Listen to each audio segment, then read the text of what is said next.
A questão é o seguinte, vou deixar tudo aqui no PowerPoint para não atrapalhar.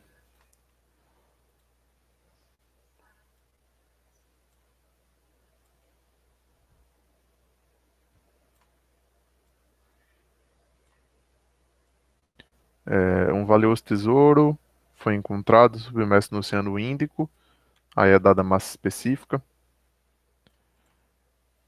E um navio de pesquisa deseja recuperar este tesouro. Sabe-se que o peso do tesouro é de 1.000 newtons e que o guindaste que deve içar o tesouro precisa puxar o mesmo com uma força de 800 newtons. Determina a densidade relativa que constitui o tesouro. Então, vou desenhar aqui o tesouro. Imagina aqui um desenho esquemático aqui. E aí, nesse tesouro, vai existir a força peso. Foi até dada aí na própria questão.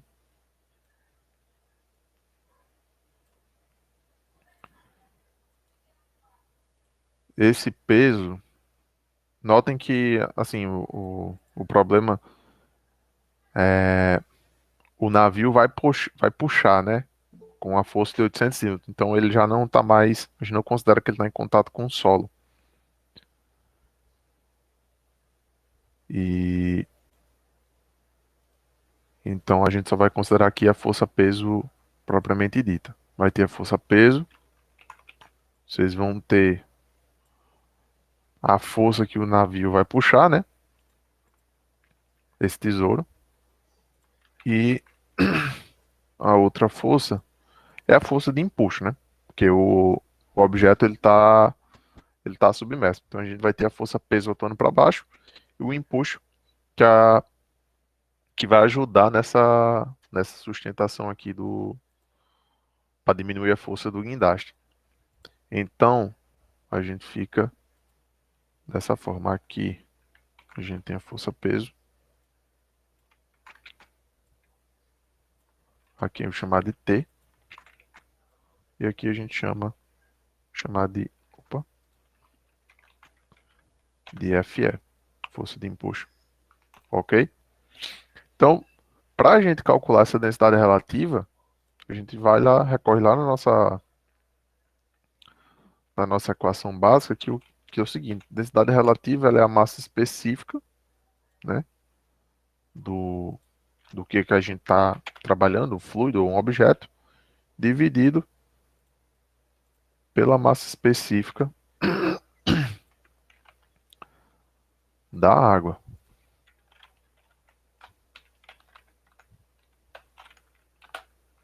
Então, basicamente, é assim que a gente calcula a densidade relativa. O que é que a gente precisa, então? Só da massa específica do, do tesouro. A gente conhece o peso, né? Mas a gente não sabe o volume, enfim. A gente tem que dar um jeito de descobrir o volume e posteriormente calcular aqui essa massa específica. A gente sabe que quando a gente tem que a força peso, também vou pegar aqui outra equação, a força peso ela é dada por mg, né? Massa vezes a gravidade. E a gente sabe também que a massa específica ela é dada por a massa dividido pelo volume, né? Então, basicamente, essa seria a forma mais simples de a gente calcular a massa específica e calcular a força peso. E se a gente isolar a massa aqui, a gente fica com massa sendo igual a massa específica vezes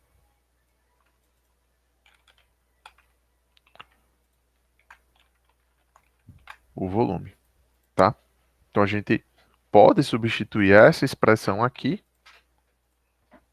para a gente calcular o peso.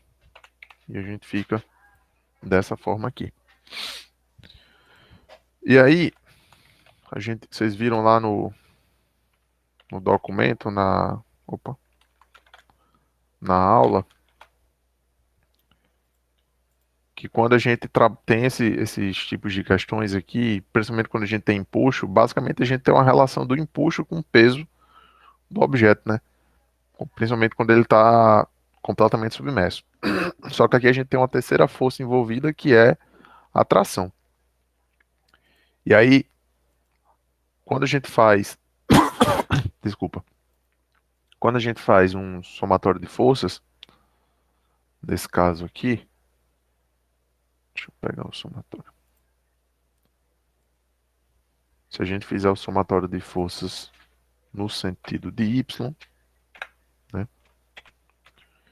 e considerar que esse tesouro, né, ele está sendo puxado a, a uma velocidade constante, o cabo que está içando esse tesouro tem uma velocidade constante, consequentemente, a nossa aceleração ela é igual a zero, né? Porque não vai existir variação de velocidade. Então a gente pode dizer que a somatória de forças na direção de y seja igual a zero. E aí, tentar adotar aqui um sentido positivo para cima, a gente pode resolver esse somatório.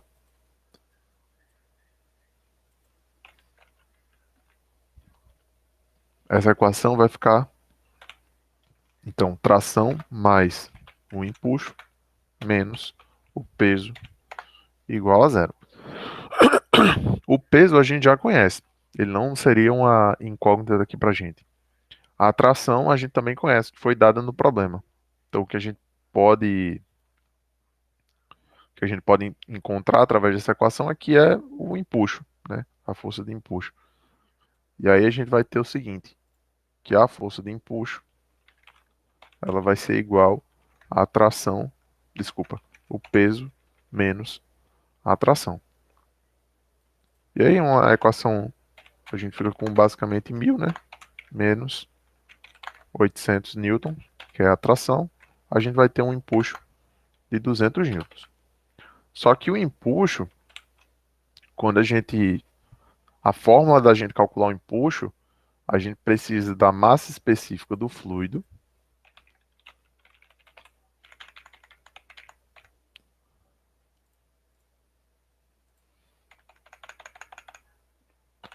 da gravidade e do volume do objeto que a gente está trabalhando, né? Aí a gente volta, a gente tem aqui, ó, se vocês observarem, a gente tem uma relação desse volume com esse aqui, que a gente precisa para calcular a massa específica. A gente até poderia ter deixado toda essa equação aqui em função apenas do volume. Só que eu prefiro, e até mesmo em função só da densidade relativa. Só que eu prefiro fazer por partes para a gente evitar qualquer tipo de erro, de substituição ou de conversão. Então, eu sugiro também fazer as coisas separadamente. Porque aqui a gente consegue isolar o volume e aí a gente obtém, fica basicamente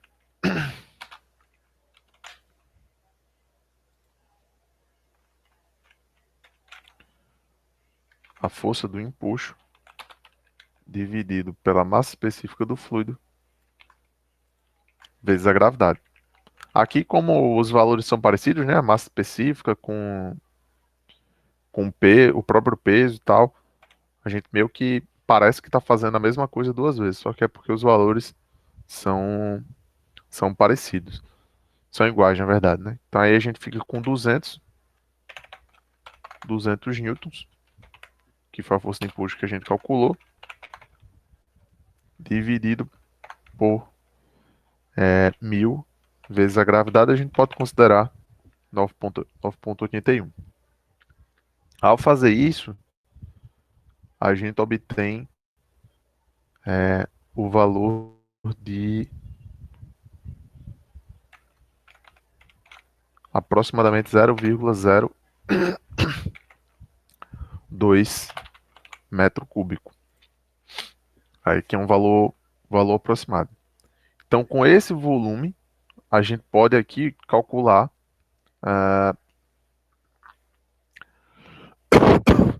a gente pode calcular a massa específica. Porque a massa, a gente pode tirar o valor da massa aqui através do peso, né? Que a gente conhece o peso, a gravidade, ela é conhecida. Então a gente pode calcular a massa específica através dessa equação aqui. Daí a massa específica fica o seguinte: a massa a gente pode calcular, opa,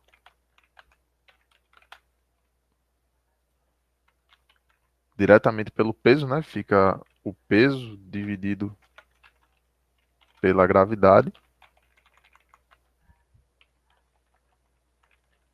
Tudo isso dividido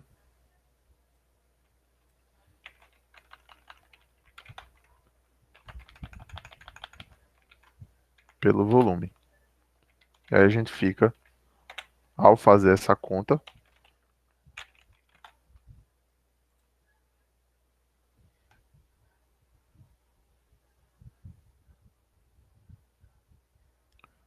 a gente tem a massa de 101,94 aproximadamente, dividido por.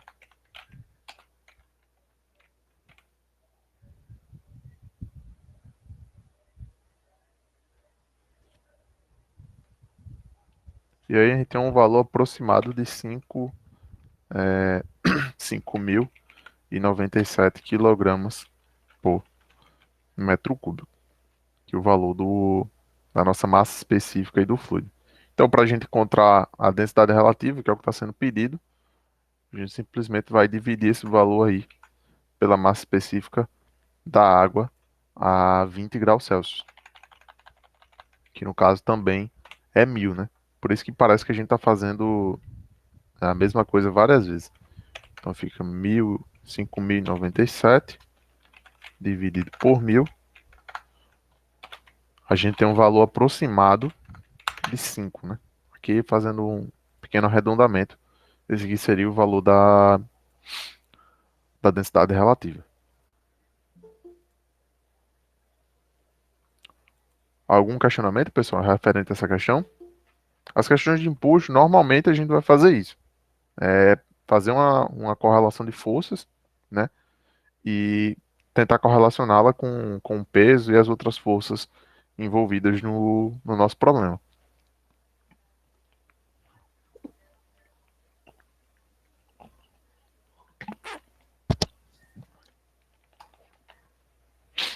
Ficou alguma dúvida aqui?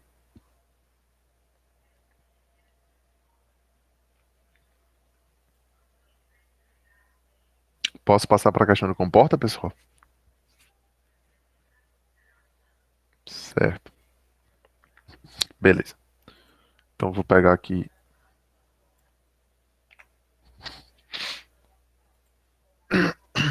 a questão de comporta. Deixa eu só pausar aqui a apresentação rapidinho para eu achar.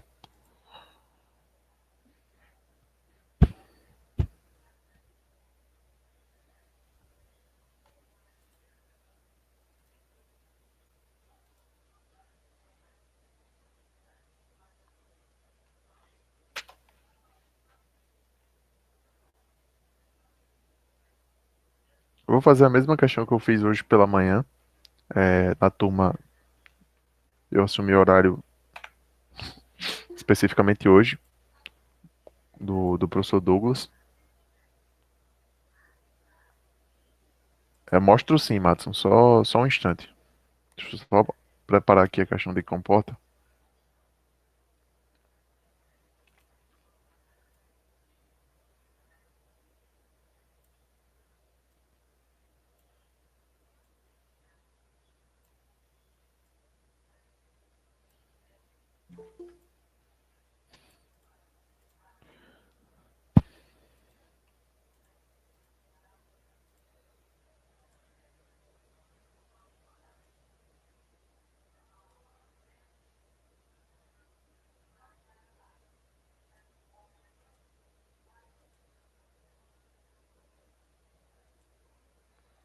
Bom, tá aí a questão, pessoal. Quando vocês tirarem um print ou copiarem de alguma forma, vocês me avisem aí, por favor, para poder.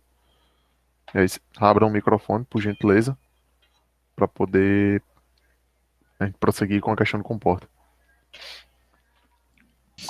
Já terei o print, professor. Posso passar para a próxima, então, pessoal? Pode sim. Pode. Beleza. Então, é o seguinte.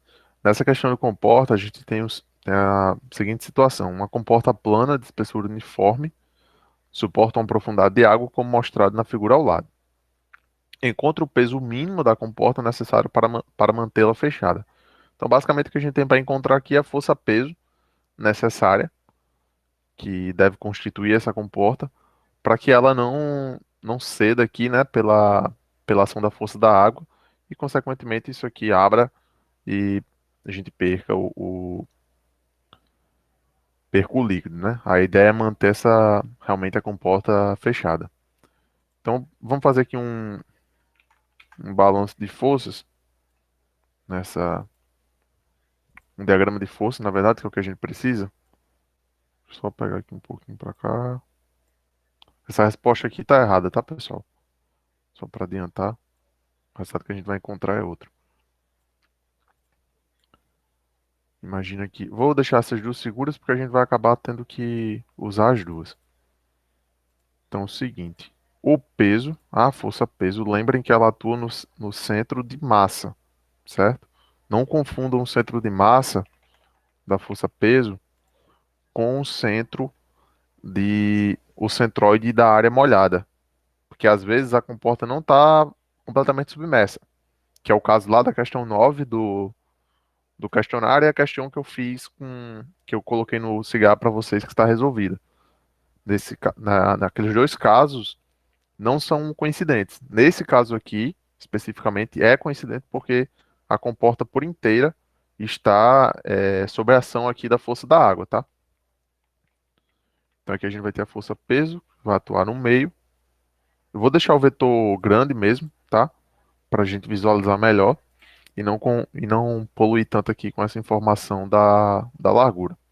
Além da força peso, a gente tem a força. Acho que não comentou nada.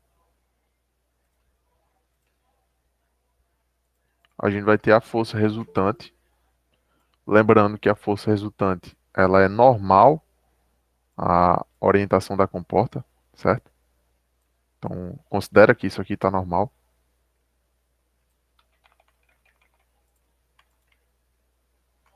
Pode não parecer, mas a gente vai considerar que está normal, certo, pessoal? A título de simplificação e a gente entender melhor aqui o nosso problema.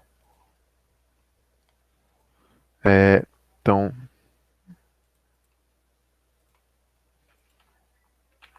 força, peso.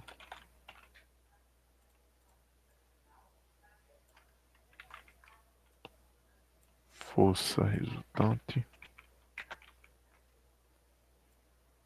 Além dessas duas forças, lembrando aqui, ó, a gente tem um apoio, que é o símbolozinho de apoio. Então a gente vai ter uma reação em X e uma reação em Y, que não podem ser negligenciadas porque elas existem. A gente não precisa calculá-la, mas a gente não pode negligenciar. Então aqui, AX. Então, basicamente, esse aqui seria o nosso diagrama de corpo livre para essa comporta. E a gente tem uma comporta de comprimento de 3 metros, né? Inclinada aí com inclinação de 30 graus. E ela tem uma largura de 2 metros. O fluido que está atuando aí é a água. E aí o nosso interesse é calcular essa força-peso aqui. Outra coisa, pessoal, notem que aqui nessa comporta, diferente daquela questão que eu fiz com vocês na sexta-feira, essa é uma comporta que tem apresenta um carregamento triangular. Ela não apresenta aquele carregamento trapezoidal da questão que a gente fez sexta-feira. Por que ela não apresenta? Porque a gente não tem nenhum volume de líquido, ó, nessa parte aqui. A gente não tem nenhuma uma pressão inicial atuando aqui na nossa comporta. Naquela questão, sim, a gente tinha uma pressão inicial atuando. Ah, professor, mas tem atmosfera. Realmente, tem atmosfera que atua aqui nessa superfície, só que a atmosfera também atua desse outro lado aqui. Então acaba que ela, ela se anula. A gente considera só efetiva, nesse caso aqui, efetivamente a força gerada pela água. Então a gente inicialmente é como se a gente não tivesse nada de pressão. E aí a gente tem um carregamento triangular, que a gente pode, nesse caso aqui, utilizar aquela simplificação da análise do carregamento triangular e simplifica o nosso cálculo para encontrar o y', que a gente pode simplesmente calcular por 2/3 aqui do comprimento, né? Eu vou exemplificar melhor isso para vocês mais adiante. Mas de antemão a gente tem esse diagrama de corpo livre aqui. Notem o seguinte, nosso interesse é calcular força-peso. Se a gente faz um somatório de forças na direção de y, a gente precisa conhecer a reação.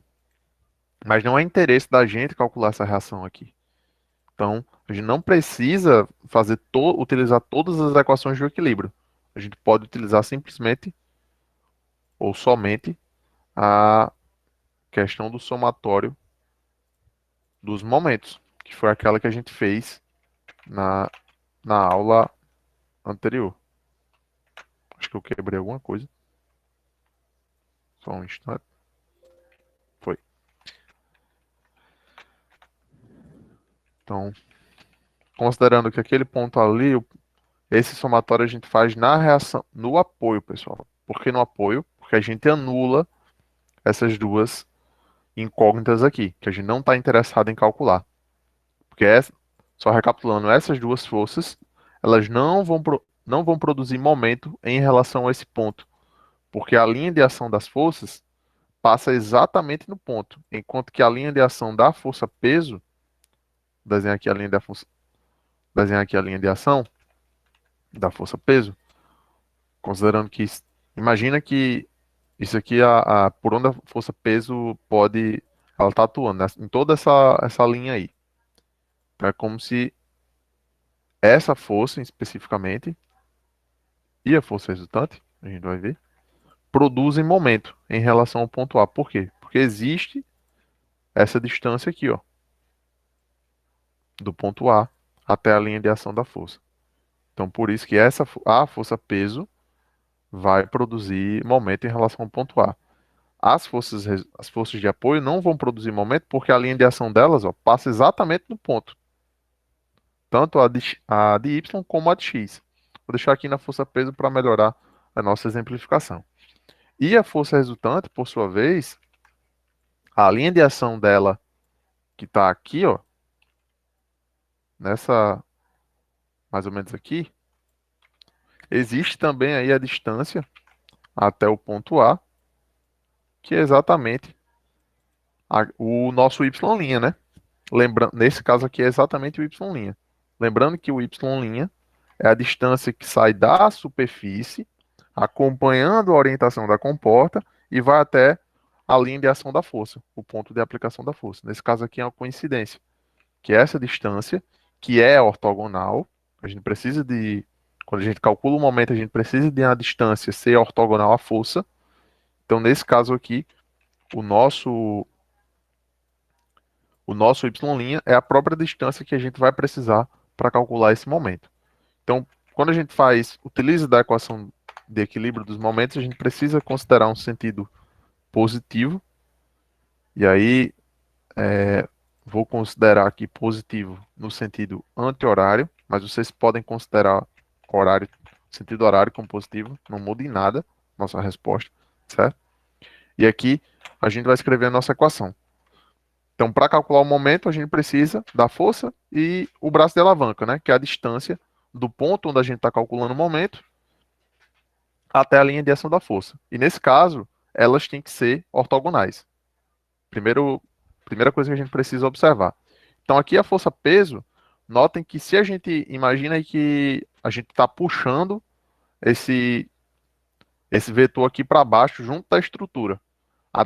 Em relação a esse ponto, a tendência é que a estrutura ela gire nesse sentido aqui, ó, no sentido, é, no sentido horário. Então a gente fica com um momento negativo da força-peso. Conseguiram compreender isso, pessoal? Sim. Então a gente fica menos o peso vezes essa distância aqui horizontal. Notem que essa distância horizontal, a gente tem um pequeno triângulo aqui, ó. Tem que girar ele. Opa. A gente tem um pequeno triângulo aqui. Esse triângulo. Ora, vamos. Se a gente sabe que o peso vai atuar aqui no centro geométrico, no centro de massa dessa comporta, e que se todo esse comprimento aqui é 3 metros, quanto equivale a essa hipotenusa aqui, sabendo que ele está no meio? Quanto vale essa distância? Podem me ajudar?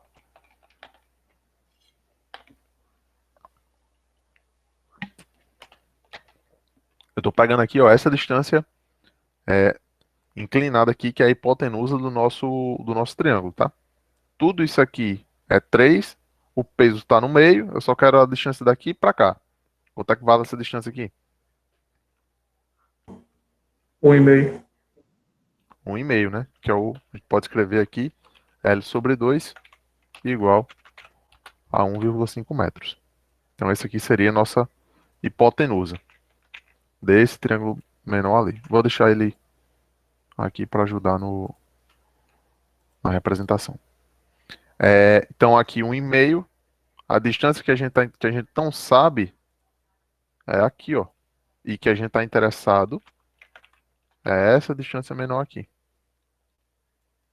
A gente sabe essa inclinação, né? Essa angulação, que é de 30 graus. Como é que a gente pode encontrar isso daqui? Essa distância?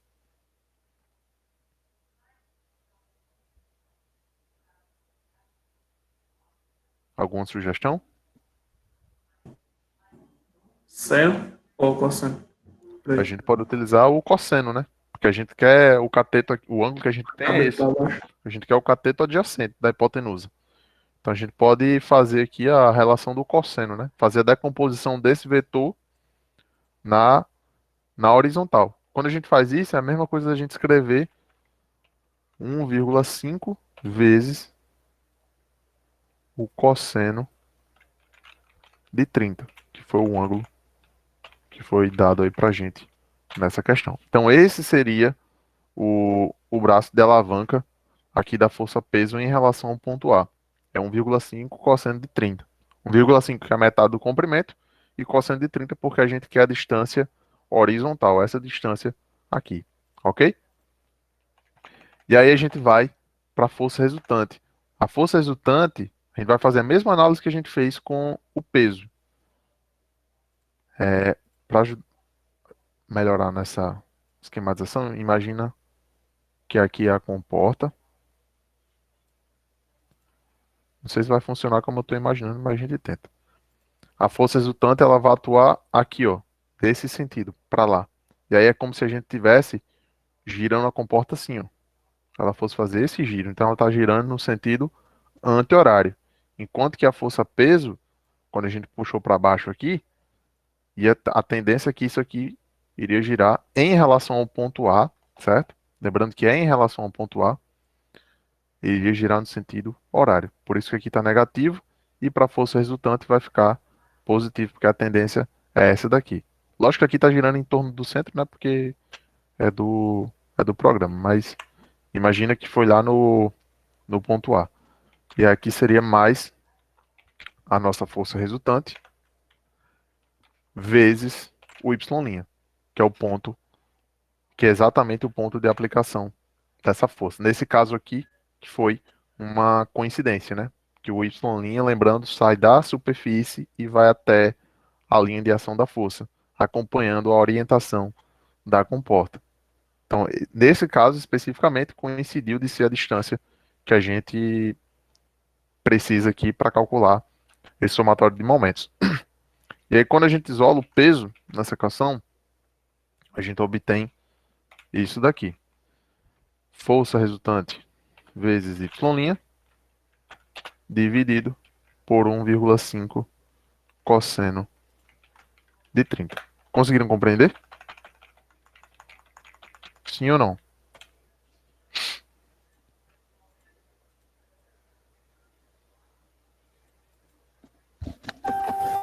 Sim, professor. Então, para a gente calcular o peso, a gente vai precisar da força resultante e do Y'. Força resultante a gente já aprendeu. A gente precisa lá nesse caso, né? A pressão atmosférica vai atuar dos dois lados. A gente não precisa escrever aqui, ela vai se anular. Então a gente fica com a massa específica vezes G,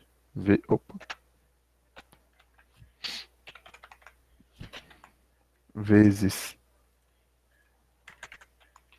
HC, vezes a área. Então a incógnita que a gente vai precisar agora é do HC. Essa altura aqui. E quem é o HC, né? O HC, se a gente lembrar, é a distância que sai. Vou utilizar essa figura aqui. Sai da superfície e vai até o centroide da área molhada da nossa figura, que nesse caso aqui coincide com o centro de massa da comporta, porque ela está completamente imersa aqui na água, né? Então esse aqui, desculpa, seria o nosso HC. Distância que está aqui. Opa.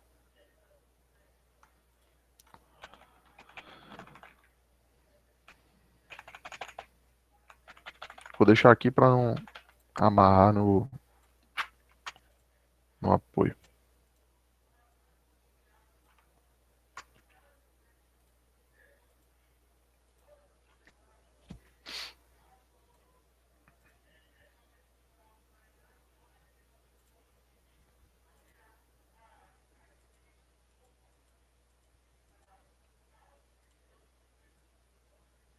Aqui não é o meio, né? O meio está mais ou menos aqui, que é onde está, nesse caso especificamente, de novo, está coincidindo com a posição da força peso, mas a nossa distância que a gente está interessado é nessa altura aqui, certo? E aí, observem de novo que aqui nessa figura, para essa distância, é como se a gente tivesse o mesmo triângulo que a gente utilizou. Ixi, Maria, tá girando mais do que eu imaginei. É a mesma distância. Opa, foi. A gente tem basicamente a mesma distância que a gente utilizou para a força peso, né? Para calcular a distância lá da força peso. Só que agora a gente quer a distância vertical. Lembrando que nesse caso aqui, de novo, coincidiu da força peso tá atuando exatamente no centro de área molhada, no centroide de área molhada dessa comporta, certo? E aí, esse HC, se aqui a gente usou o cosseno para a distância horizontal, o HC a gente vai utilizar aqui o seno, né? Porque a gente quer o cateto oposto do ângulo. Lembrando que o ângulo ele está exatamente ali. Vou colocar aqui o símbolo para a gente não se confundir. E aí a força resultante fica massa específica da água, vezes a gravidade, vezes, deixar entre parênteses para não confundir o ponto com a vírgula,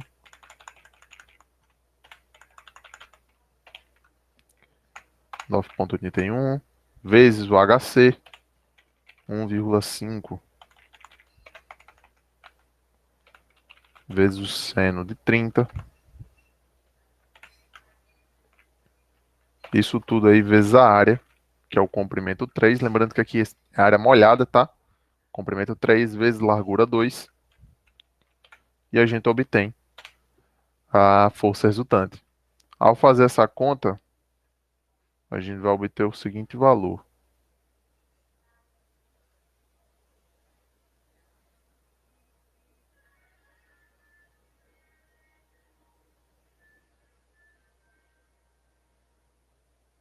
Quarenta e quatro mil cento, opa, 145 newton. Então esse aqui foi o valor da força resultante desse nosso problema. Conseguiram entender? Ou ficou alguma dúvida em relação aqui a essa altura, esse HC?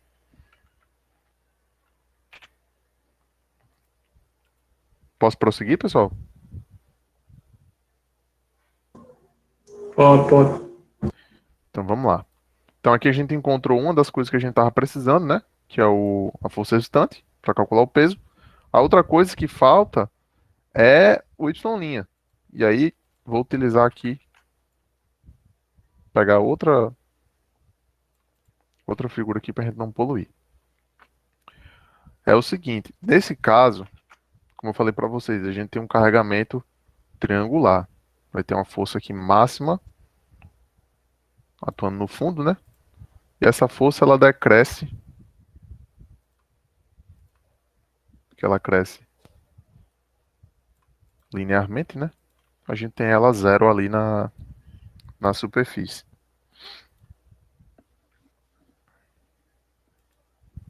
Eu não vou desenhar todos os vetores para a imagem não ficar tão poluída, tá, pessoal? Mas imagina que essa seta aqui, ela se repete até o zero. Disse que não ia desenhar, mas tô acabando desenhando, né? Imagina que ela vai até o zero. E aí, esse carregamento triangular, existe uma particularidade que aí quem já pagou sólidos viu, quem já viu também, eu acho que vocês viram Centroid em Física 1, não sei, mas quem já teve algum contato com centroide de figuras geométricas, viu lá que o triângulo, especificamente, que o triângulo retângulo, o centroide dele está a 1/3 do ângulo reto, né? Imagina aqui o ângulo reto está nessa posição, então o centroide dele está mais ou menos nesse ponto aqui, que é 1/3 de todo o seu comprimento. E quando a gente fala em força distribuída, a força resultante desse carregamento distribuída nada mais é do que a área de todo esse carregamento, né? Lógico que aqui a gente não tem como calcular, não vai calcular a área do triângulo, que é muito mais fácil a gente calcular a força resultante através dessa equação, porque a gente não tem todas essas informações para calcular essa área. Mas se a gente tivesse, seria uma opção também. E aí a força resultante atua aqui. Por isso que eu estou colocando um vetor maior, porque a força é maior do que isso aqui, né? Então essa aqui seria a atuação. Aí nesse carregamento, como eu falei para vocês, a distância do ângulo reto até a força resultante é de 1/3. Consequentemente, quando eu falo 1/3, é 1/3 do comprimento, tá, pessoal?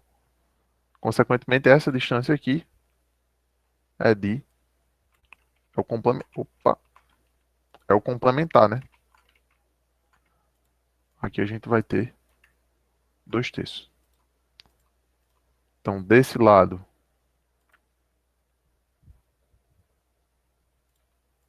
a gente fica com 2/3 e desse lado a gente fica com 1/3.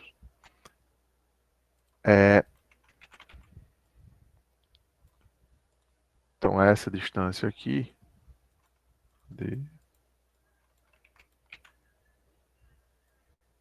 aqui a gente vai ter 2/3 do comprimento e aqui a gente tem 1/3 do comprimento.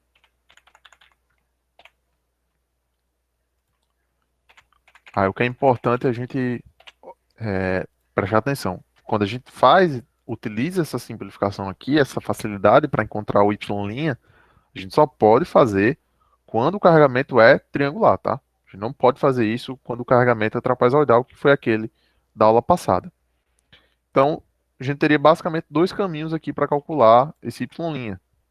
Poderia calcular ele através da equação que a gente deduziu e utilizamos na aula passada, né? Y' é igual ao y do centroide mais o momento de inércia diária da figura. Opa. O momento de inércia diária da figura em relação a x dividido pelo y' vezes a área. A gente poderia utilizar essa equação aqui sem problema nenhum.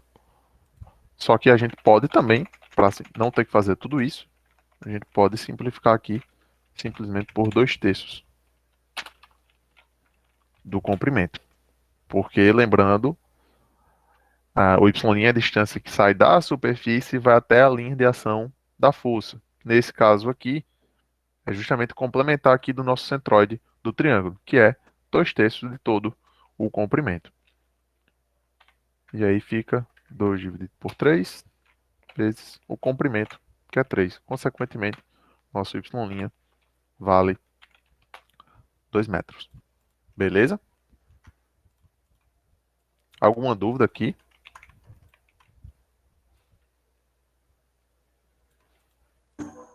Professor, você pode repetir a parte que fala que dá 2/3 ali? Aquele trecho que eu não peguei, captei não. Tá. No carregamento triangular, num triângulo, enfim, quando a gente fala, quando a gente calcula, concorda comigo que o centroide de um retângulo está no meio, tanto no comprimento como na Sim, altura? Pronto. Quando sim, no sim. triângulo, é, no triângulo ele vai estar, no triângulo retângulo, né? Aqui a gente tem um triângulo retângulo. Ele vai estar a 1/3 do ângulo reto, certo? Que é esse ponto aqui, essa distância. E, consequentemente, a outra, se a gente imaginasse aqui um sistema de coordenadas, seria 2/3, concorda? Mas, normalmente, quando a gente fala do centroide estar 1/3, é porque, imagina o sistema de coordenadas... Ixi, desenhei outra coisa. O sistema de coordenadas, aqui, ó. A gente tá aí o triângulo, um triângulo qualquer, e esse sistema de coordenadas.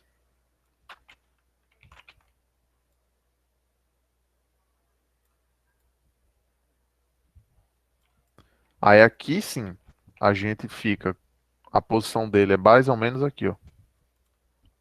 Deixa eu escrever aqui um ponto.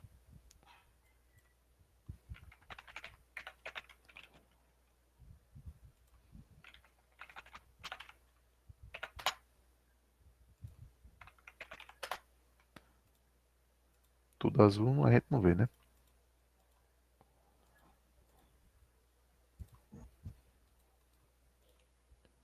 Aí, esse ponto aqui, ele tem as seguintes coordenadas. No comprimento, imagino que aqui seja x. O vetor x aqui, o eixo x, desculpa. E aqui, o nosso eixo y. Isso aqui é tabelado, tá? Para triângulo e outras figuras geométricas, como eu mostrei para vocês. Aí, Ah, sim, lembrei. a posição do centroide em relação a x, que é essa daqui,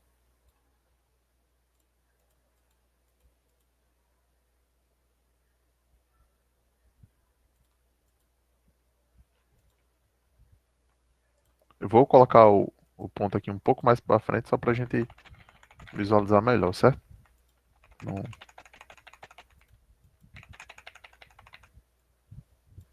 Então, a posição do centroide aqui a gente tem uma, e aqui a gente tem a da altura. Esse tamanhozinho aqui é 1/3 do comprimento. E esse tamanho aqui também é 1/3 da altura, considerando aí que o triângulo tenha uma altura h e um comprimento L, um comprimento B, o que quer que, que queira. Então, vou considerar aqui L.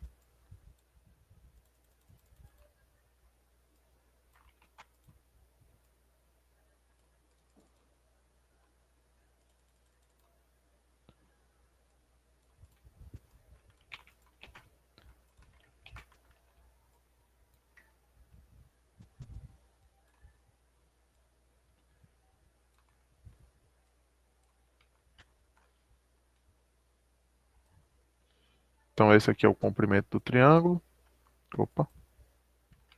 E aqui, a altura.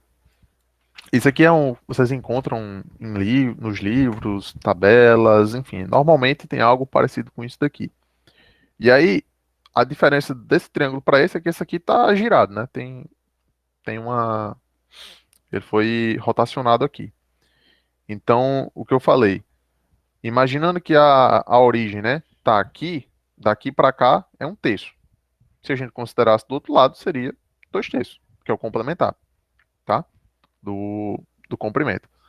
No nosso caso aqui, o que a gente está interessado é no y', que é a distância que sai justamente da superfície, acompanhando a inclinação da comporta, vai até a linha de ação da força. Então, é o 2/3 do comprimento.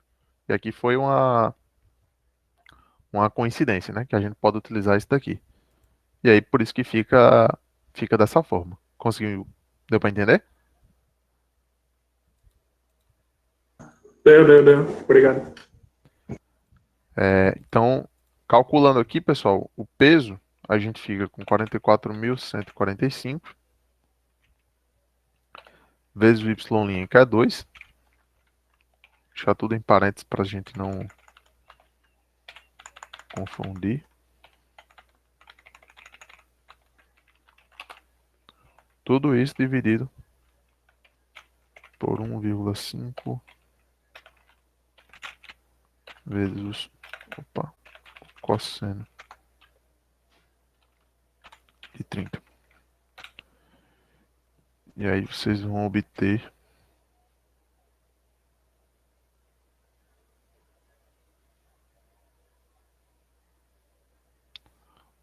67.965,67.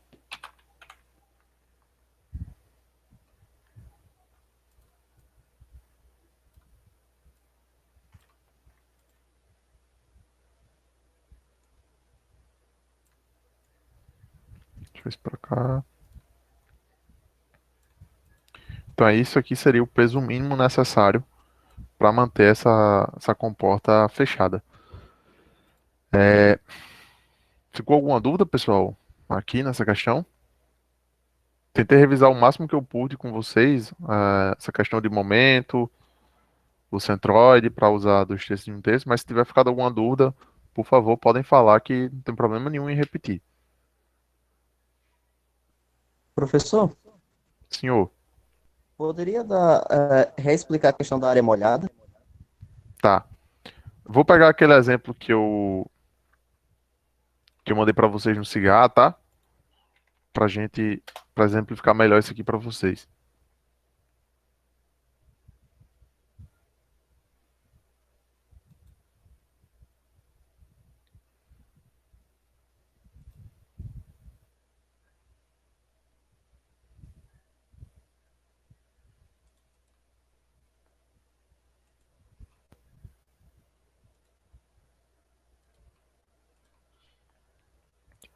O que acontece nessa questão aqui notem que toda comporta, ó, opa, desculpa, notem que toda comporta ela tá sujeita à ação da água, certo? Completamente. A altura basicamente, o comprimento de água que molha, que entra em contato com a comporta, é, vai em toda a sua extensão. Nessa questão aqui, e na questão do questionário de vocês, na questão 10, é diferente. Aqui, ó, o comprimento da comporta é de 2,4, mas o comprimento de área molhada é de 1,8. Então, a área molhada aqui dessa comporta é 1,8 por 1,2, que é a largura da comporta. Então, são duas coisas distintas. Quando a gente fala no HC, a gente quer a distância que vem daqui, da superfície, até o centroide da área molhada, que é mais ou menos aqui. Na questão que a gente fez agora, o HC, ele coincide com o centro de massa da comporta. O centroide de área molhada, ele coincide com o centro de massa da comporta. Porque a comporta está completamente submersa aqui, né, nessa coluna de água. E a gente não tem nenhuma água inicialmente aqui, né, gerando uma pressão inicial. Então, são duas questões distintas. Aqui, o comprimento de área molhada é de 1,8, consequentemente, a área molhada é de 1,8 vezes 1,2, que isso aqui é o que vocês vão utilizar para calcular a força resultante. O peso não, o peso ele atua exatamente no centro de massa aqui da estrutura, que estaria mais ou menos nesse ponto aqui. Opa, estaria mais ou menos nesse ponto aqui, e o HC estaria um pouco mais para baixo, porque a comporta não está completamente submersa. Agora, se essa coluna de água, essa distância aqui, fosse até aqui, aí sim a gente teria também uma, uma igualdade, né? Da posição do peso e a distância da superfície até o centro de massa. Seria a mesma coisa. Eles estariam iguais nessa questão. Mas nesse caso, não. É só uma parcela da comporta que tá imersa nessa coluna de água. Ficou mais claro? Ficou sim, professor. Mais alguma dúvida, pessoal, em relação a esse tipo de coisa de comporta?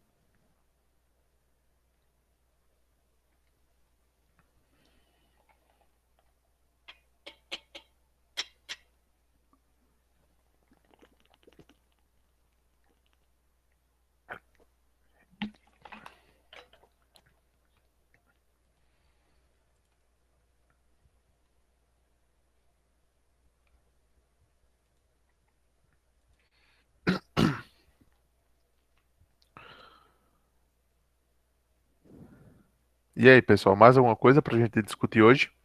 Ficou algum questionamento ainda? Helena, não. Não. No sistema estático. Tá. O que é que tem o sistema estático? Qual foi a dúvida?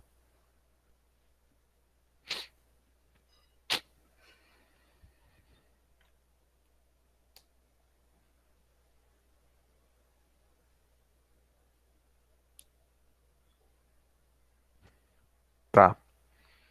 Deixa eu mostrar outra coisa então. Normalmente, quando a gente tem a pressão atmosférica atuando dos dois lados, quando a gente fala em comportas abertas, certo? Quando a gente fala em comportas abertas, a pressão que vai atuar em cima, ela atua do outro lado, na parte externa e interna normalmente. E aí elas vão se anular. No caso que a gente tem um comporta fechada, se vocês tiverem feito a questão, tentaram, ouviram aqui no final do documento da aula, deixa eu apresentar de novo aqui para vocês.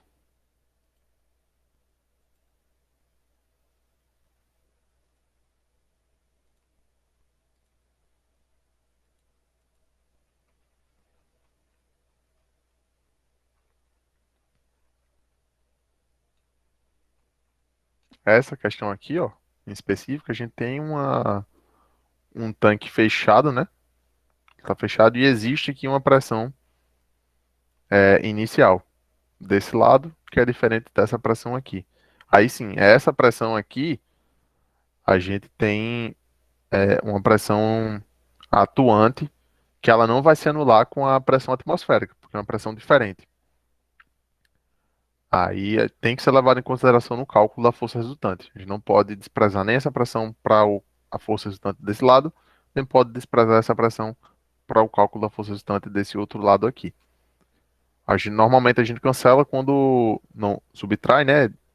Quando a comporta é aberta, que aí a pressão atmosférica ela atua em todas as direções.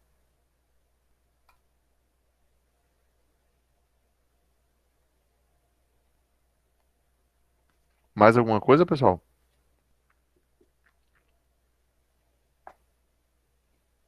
Lembrando que amanhã vocês podem vir com mais dúvidas, tá? De algum, principalmente de exercício de lista, ou até mesmo no questionário também para tentar ajudar vocês a fazer as questões, ou também qualquer coisa teórica, tá? Em relação ao nosso assunto e o que vocês vão ter aí na primeira avaliação. Lembrando dos prazos, tá? Do questionário. O segundo questionário, o prazo é até amanhã, de meia-noite. E o terceiro questionário vai até dia 25 de meia-noite. Beleza?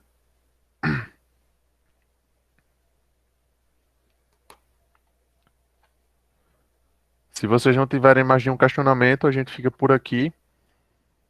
Boa noite a todos. A gente se vê amanhã nesse mesmo horário. O link agora ele tá fixo, tá, pessoal? Eu consegui fixar esse link. Então, toda noite no mesmo horário, às 7 horas, vocês podem acessar por esse mesmo link, porque não vai mais ser alterado. Tranquilo? Oi, Júlia. Pode falar.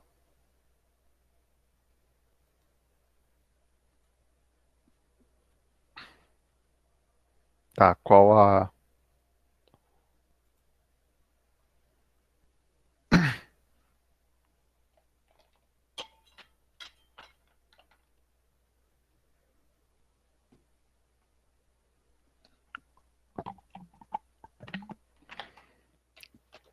a sua dúvida, Júlia?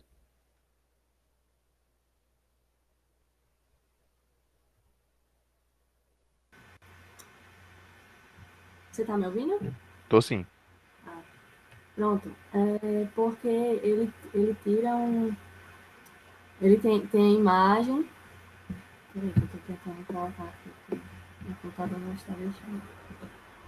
Ele tem essa imagem, aí na segunda linha das equações que ele tá fazendo, né? Tem o Rho3, GH3 menos Rho1, GH1. Peraí, isso Só aí você tá que falando do é slide, é? do número.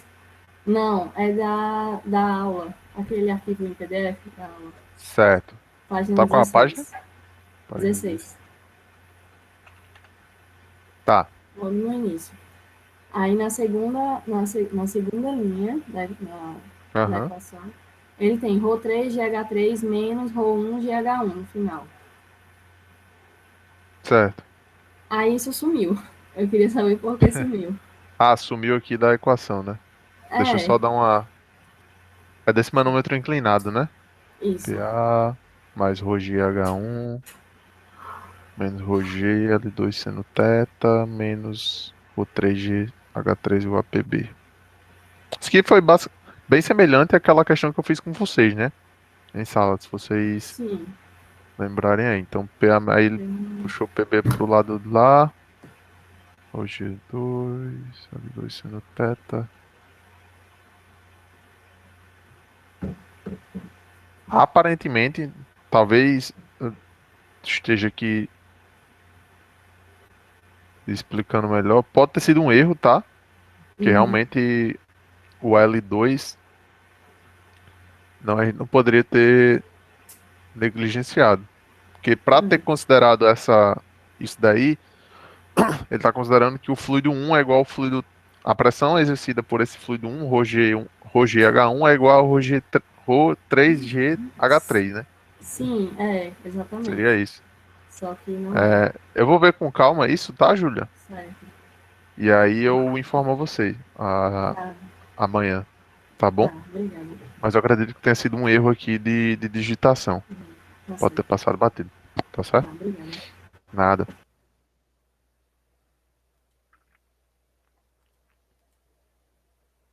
Mais alguma coisa, pessoal?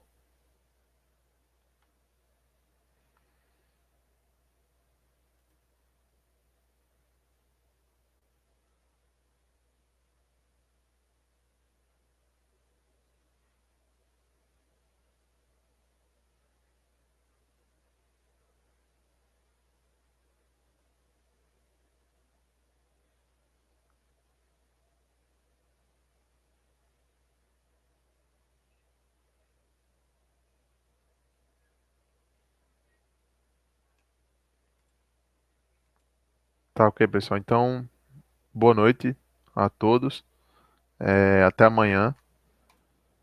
E a gente